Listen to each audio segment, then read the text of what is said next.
Brown Boy Revolution I'm about to talk about. But I was looking last night, the new gay show on HBO. I think they're on their fifth episode, and I think they're following. They want to do like a different format where, like, let's not do a regular story arc where this character comes in, then he leaves. Like the regular, I don't know, sitcom or 30-minute format. They want to be more interesting. And it's good, but it's so slow, and nothing happens, and they're already in their fifth episode, and it's HBO, so it's gonna end in three more episodes. It's gonna end. So I want it. I think it's got everything because the characters are good, and it's really well shot, and it's beautiful, it's hot, it's sexy, it's all those things, but it's taking forever. But I've been doing some research. The lead character's actor's name is John. I don't know his uh, Patrick, I think is his character's name, but his name in real life is Jonathan Groff, who used to date Zachary Quinto,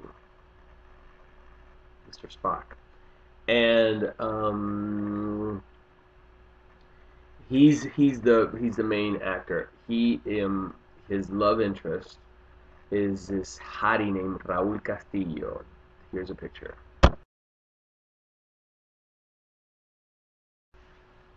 Very hot. Unfortunately, I found out that he's straight, but very very cute and just and also speaks Spanish. Spoke Spanish yesterday on the episode and didn't sound like you know Latin boy that grew up in the United States speaking Spanish. Spoke Spanish well, and that also hot. So yeah. Mhm. All right, so in the last 10 years, the mix of brown boys has changed in Miami. For the longest time, biggest presence here, Cuban. Last 15 years, Colombian, Venezuelan, Argentinian, Peruvian. But in the last like 5, 10 years, there's been an influx of Central Americans. Hola, that's where I'm from. And I have to say they're taking over, and I'm proud of them because I'm going to keep it real. Most of the restaurants here on the beach are staffed. That is, the busboys, the servers, the staff in the kitchen is Central American people. Why? Because nobody else wants to do that job. And B, the restaurants, I guess, pay them less because most of them are illegal. But here's what I love is that I see them and I see a transformation. And I'll tell you where I see it. I go to the cheapest gym on the beach. It's called PAL, which is not even that cheap. I pay, and I don't mind telling you guys, $40 a month, which, by gym standards, I think is expensive because when I lived in Los Angeles, I was a member of 24 Hour Fitness, and I paid in Hollywood $21 a month. But here, the cheapest gym is PAL, which stands for Police Athletic League. It's the oldest gym, by the way, too. It's been here over 50 years. And that one is $40 a month, and that's like a bargain because everything else, David Barton, Equinox Crunch, they're like 80 bucks and up, and I ain't paying that.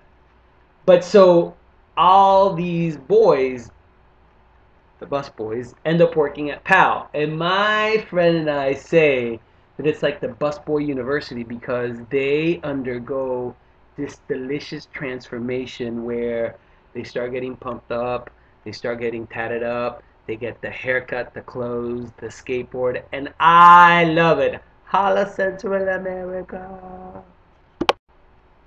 All right, speaking of brown boys, this serves me right for telling that story. So, 2 days ago, I went to Whole Foods. Whole Foods is around the corner from here, like a block and a half from my house. And great, because I love Whole Foods. I give them half of my paycheck. I don't mind doing it because I've loved Whole Foods for many, many years. Now, I was going in their eastern entrance, which is right next to the produce. And as I'm going in, there's a customer service desk right in the front, and there's the produce right here.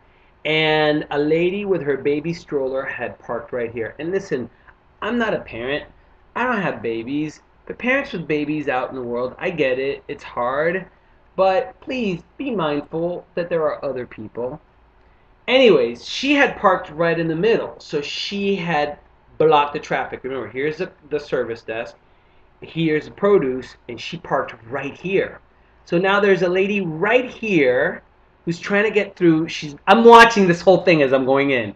She's trying to get the stroller baby lady's attention, like, hey, lady, can you? But it's Whole Foods, so it's very politically correct, sort of. Wait until I get to the punchline.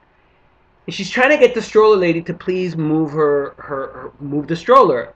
Lady with a stroller is not keeping up with what's going on. Finally, the other lady kind of grabs the stroller, gets the attention of the lady. They kind of move the stroller, but in doing that, I'm gonna set it up for you guys. Customer service, produce, ladies sort of struggling right here.